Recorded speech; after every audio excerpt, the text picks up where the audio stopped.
যখন থেকে জানা গেছে আসছে ছাত্রদের নতুন দল, তখন থেকেই এই দলকে ঘিরে ছিল নানা আলোচনা। কে বসবে নতুন দলের শীর্ষ পদে তা নিয়ে ছিল বিস্তর কল্পনা। নতুন দলের হাল ধরতে সবার পছন্দ ছিল নাহিদ ইসলামকে। ছাত্রদের দল গঠনকে কেন্দ্র করে অন্তর্বর্তী সরকারের উপদেষ্টা পদে থাকা নাহিদও পদত্যাগ করে নেমে আসেন জনগণের কাতারে, জানান যোগ দেবেন নতুন দলে। এবার জানা গেল কি হতে চলেছে তরুণদের নতুন রাজনৈতিক দলের নাম। অন্তর্বর্তী সরকারের সাবেক উপদেষ্টা নাহিদ ইসলাম এবং জাতীয় নাগরিক কমিটির সদস্য সচিব আক্তার হোসেনের নেতৃত্বে আত্মপ্রকাশ করতে যাচ্ছে তরুণদের নতুন রাজনৈতিক দল। আর তাদের নেতৃত্বে আত্মপ্রকাশ করতে যাওয়া নতুন দলটির নাম হবে জাতীয় নাগরিক পার্টি। তরুণদের রাজনৈতিক দলটির আহ্বায়ক পদে নাহিদ ইসলাম এবং সদস্য সচিব পদে আক্তার হোসেনের নাম চূড়ান্ত হয়েছে।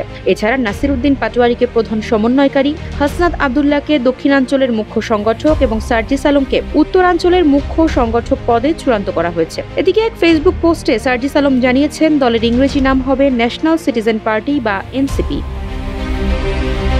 দেশ জুড়ে তোলপাড় ওয়ালটন ফ্রিজ কিনে আপনিও হয়ে যেতে পারেন মিলেনিয়ার।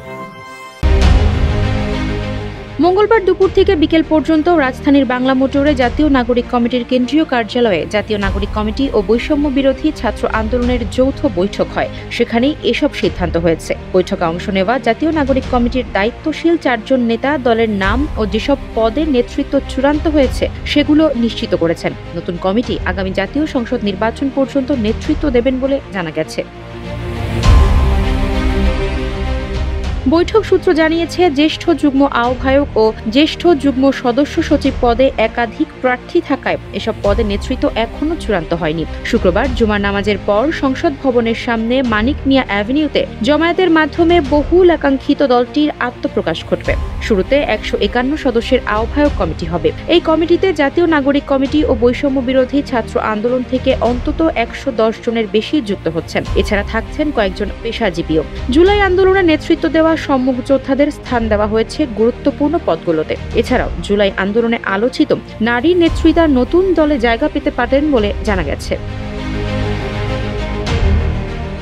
সংশ্লিষ্ট সূত্রগুলো জানায় মানিক মিয়া অ্যাভিনিউতে নতুন দলের আত্মপ্রকাশে অনুষ্ঠানের জন্য অনুমতি চেয়ে বুধবারই ঢাকা মহানগর পুলিশকে চিঠি দিয়েছে জাতীয় নাগরিক কমিটি। এই অনুষ্ঠানের প্রস্তুতির অংশ হিসেবে বিভিন্ন উপকমিটি করে দায়িত্ব ভাগ করে দেওয়া হয়েছে বলে নাগরিক কমিটির মুখপাত্র সামান্তা শারমিন সংবাদ মাধ্যমকে জানিয়েছেন।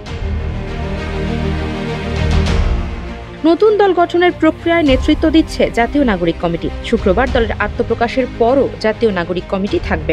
নেতারা জানান এই প্ল্যাটফর্মের কার্যক্রম রাজধানীর বাংলা মোটরে রূপায়ণ ট্রেড সেন্টারের বর্তমান কার্যালয় থেকেই পরিচালিত হবে। নতুন দলের কার্যালয় হবে আলাদা স্থানে। আফসারা নাজ, নিউজ ডেস্ক, ইত্তেফাক।